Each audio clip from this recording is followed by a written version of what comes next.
Ibu sekalian para petani Indonesia, kita sebagai petani ya, kalau kita ingin produksinya itu bagus, ya, produksinya itu bagus, kita harus juga memperhitungkan beberapa hal, ya. Apalagi ada kesan begini, petani Indonesia, petani semuanya petani ya. Petani itu seneng banget kalau ngelihat anakan padinya itu banyak. Itu udah senengnya luar biasa. Tapi dalam hal ini kita juga harus tahu anakan yang mana yang akan kita jadikan standar dalam penghitungan produksi. Bahwa anakan banyak sudah pasti bagus. Akan lebih bagus lagi itu anakan produktif. Karena yang menentukan dari sekian proses produksi yang paling signifikan yaitu anakan produktif. Kami di sini akan memberikan 5 hal ya. Kiat-kiat bagaimana kita menghasilkan anakan padi yang produktif. Untuk selanjutnya, sebelum kita membahas lebih detail, jangan lupa yang belum subscribe, klik juga subscribe-nya. Dan apabila ini bermanfaat, silakan share sebanyak-banyaknya. Dan apabila ada sesuatu hal yang memang belum bisa mengerti dan mau memberikan komentar, silakan tulis di komentar nanti dan kita akan berikan satu jawaban-jawaban yang insya Allah memberikan solusi semuanya.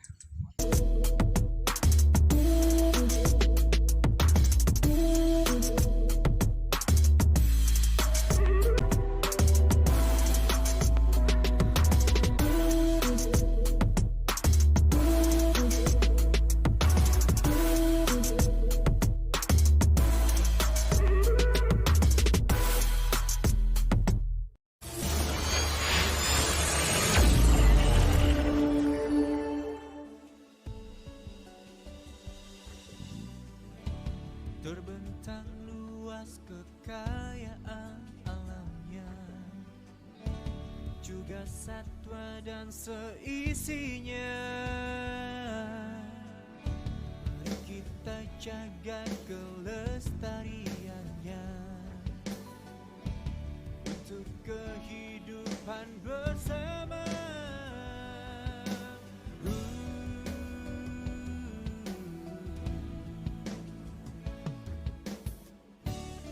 Para petani layak bahagia, nah hasil kebunnya melimpah, dan penghijauan di mana-mana.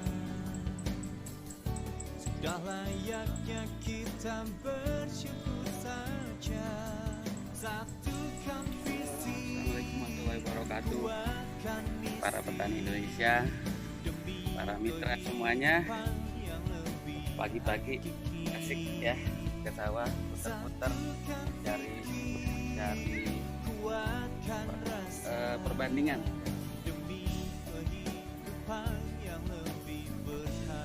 Oke, ya kita cukup untuk putar-putarnya. Dengan Eko Farming alam kembali indah.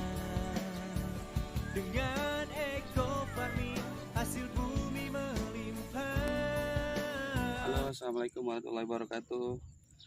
Para mitra, para petani Indonesia, pada pagi ini saya berada di Balai Besar Penelitian Tanaman Padi ya, yang ada di Jawa Barat, yaitu di Sukamandi. Kita semua akan lihat ya. Kebetulan ini kan lahannya lahan riset ya, artinya lahan yang cuma 5x5, semuanya dilakukan di sini. Sini ada perlakuan 1, perlakuan 2, perlakuan 3. Perlakuan 1 itu berarti kontrol yang memang tanpa pupuk sama sekali ya. Kalau P2 itu menunjukkan tanaman atau petakan di mana ada bahan organik ya, dengan 2 ton per hektar. Dan yang ketiga kontrol juga itu bahan organik 2 ton dan pupuk kimia 100%. Yang P4 sampai P13 itu perlakuan eco farming ya, dengan Presentasi pertama 100%, 75%, 50%, 20%, dan 0%. Dan terakhir nomor 14, P14 ini merupakan salah satu yang sudah kami lakukan ya, yaitu dengan dosis yang sudah biasa dilakukan petani. Baik Bapak Ibu sekalian, hari ini merupakan hari yang ke-42 ya, aplikasi yang keempat ya dari awal. Kan kita tahu aplikasi pertama sebelum tanam, yang kedua setelah tanam umur 14, umur 28 dan 42. Nah, ada apa dengan 42? Ya. Disinilah letaknya kita harus paham para petani Indonesia bahwa tanaman padi ini memiliki dua fase hal yang penting, yaitu fase vegetatif dan fase generatif. Nah, antara keduanya itu namanya fase transisi atau fase primordial. Jadi umur 40-an itu merupakan puncaknya di masa vegetatif. Maka dari itu kita akan coba cek ya, berapa sih anakan maksimalnya ya. Kita nanti coba cek ya, salah satu dari perlakuan yang ada, kita hanya ingin membandingkan mana yang paling bagus ya. Saya janji tadi ada 5 hal yang harus diperhatikan bagaimana kita menghasilkan anakan produktif yang maksimal. Yang pertama dan yang utama, kita harus memilih tanaman padi yang akan kita tanam. Mulai dari paritasnya, potensinya berapa, itu nomor pertama. Karena jenis tanaman terutama padi, paritasnya berbeda, tentunya produksinya pun berbeda.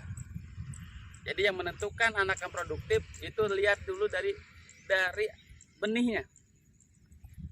Yang kedua bahwa untuk memaksimalkan anakan produktif itu harus kita mempersiapkan media tanam yang ideal yang disenengin oleh tanaman padi. Yang pertama yang disenengin ya, itu secara struktur, tekstur itu remah, gembur, dan mudah diterobos oleh akar. Intinya porositas ya. pH-nya pun juga bagus. Terus di situ bahan organiknya cukup, nutrisinya cukup ya. Itu salah satu dari sekian kiat-kiat untuk supaya anak produktif itu lebih banyak ya. Yang ketiga ini adalah bagaimana cara dan metode tanam. Di channel sebelumnya saya sudah sampaikan cara metode tanam, baik tanam 1, tanam 2, tanam banyak, haston, ada jarak tanamnya, terus kedalaman tanamnya itu juga menentukan. Nah, itu yang ketiga ya, jarak tanam artinya di sini akan menentukan populasinya. Semakin banyak populasi itu semakin baik. Dan yang terpenting lagi ini tingkat kerapatan di dalam rumput juga harus diperhatikan. Jangan sampai nanti antar tanaman dalam satu rumput itu terjadi sebuah persaingan juga. Oke, itu yang ketiga. Yang keempat ya, untuk memaksimalkan anakan produktif yaitu dengan cara kita memberikan perawatan yang ideal.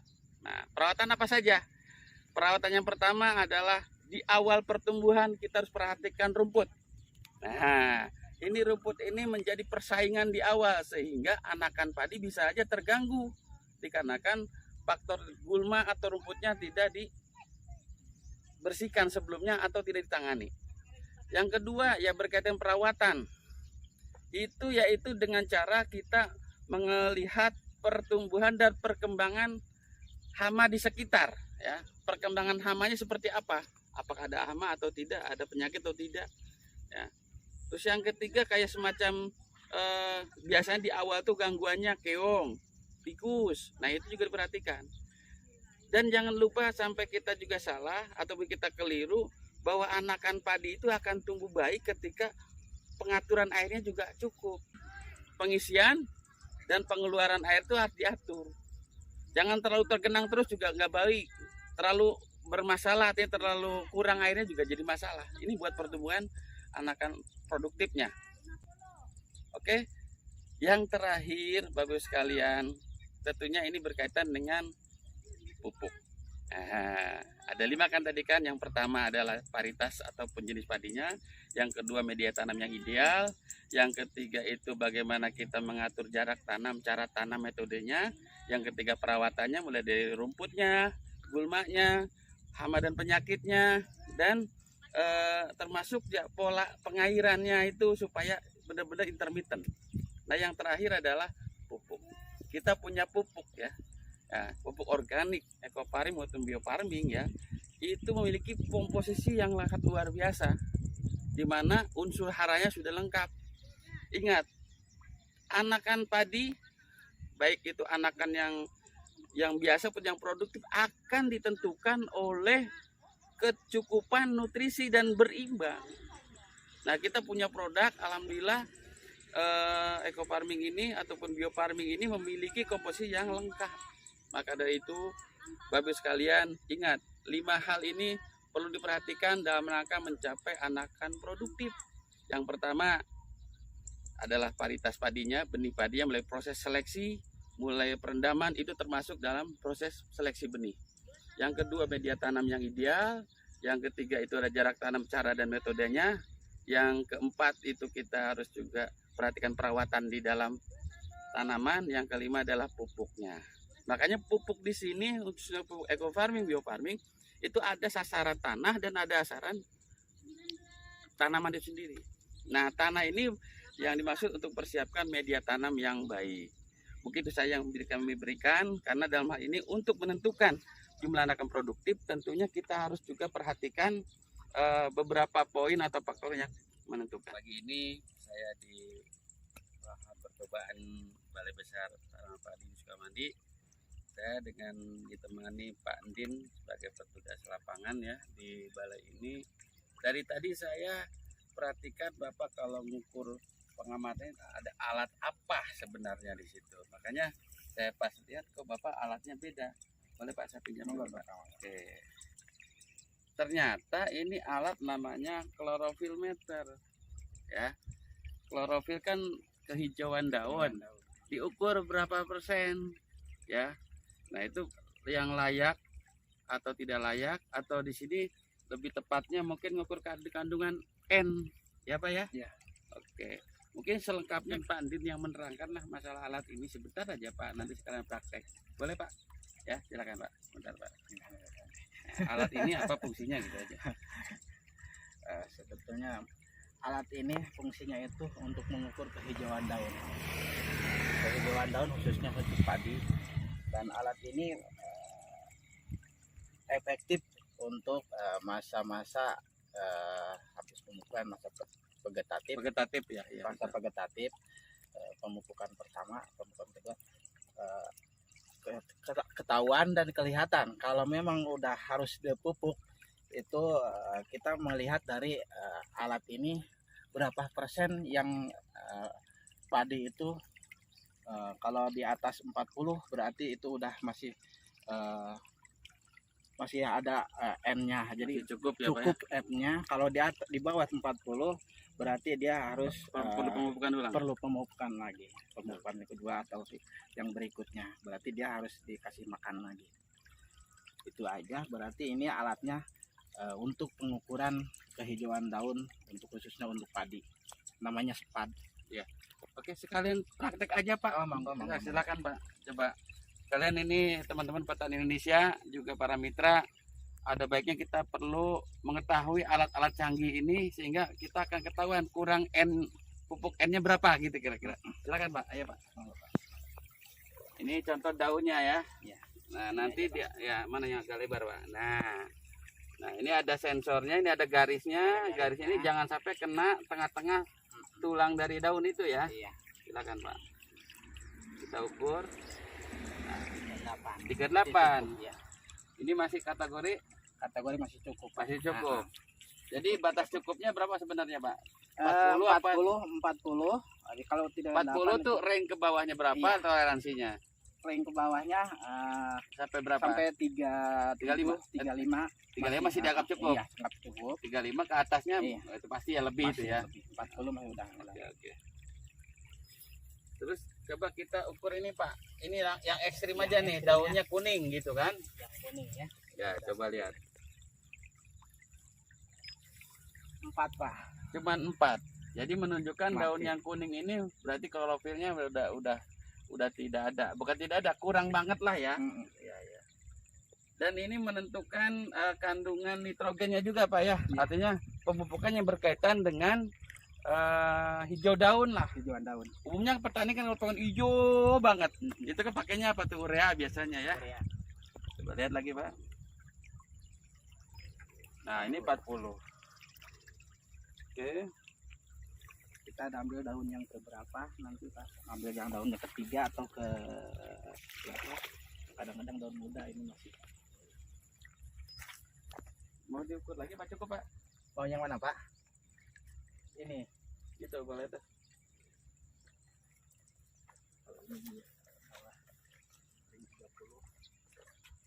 Ini yang P berapa Pak? Ini P1 Pak. Oh P1 ini tanpa pemupukan sama sekali Pak ya. Bukan sama sekali. Coba lihat Pak, penasaran nih.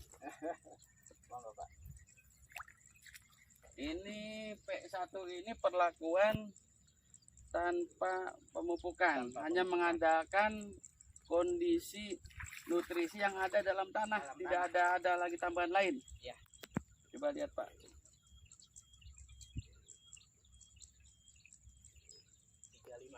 35. Ini berarti tanah ini masih dianggap cukup ya untuk kandungan nitrogen, penyerapan nitrogen. Kita ambil lagi yang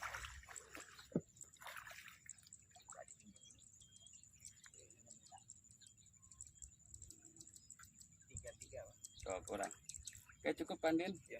Kita kesini lagi Pandin. Bagi 30 aja berapa empat? 60, 55, 63, 60, 58, 61.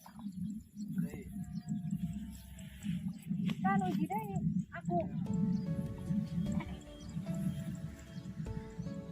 57.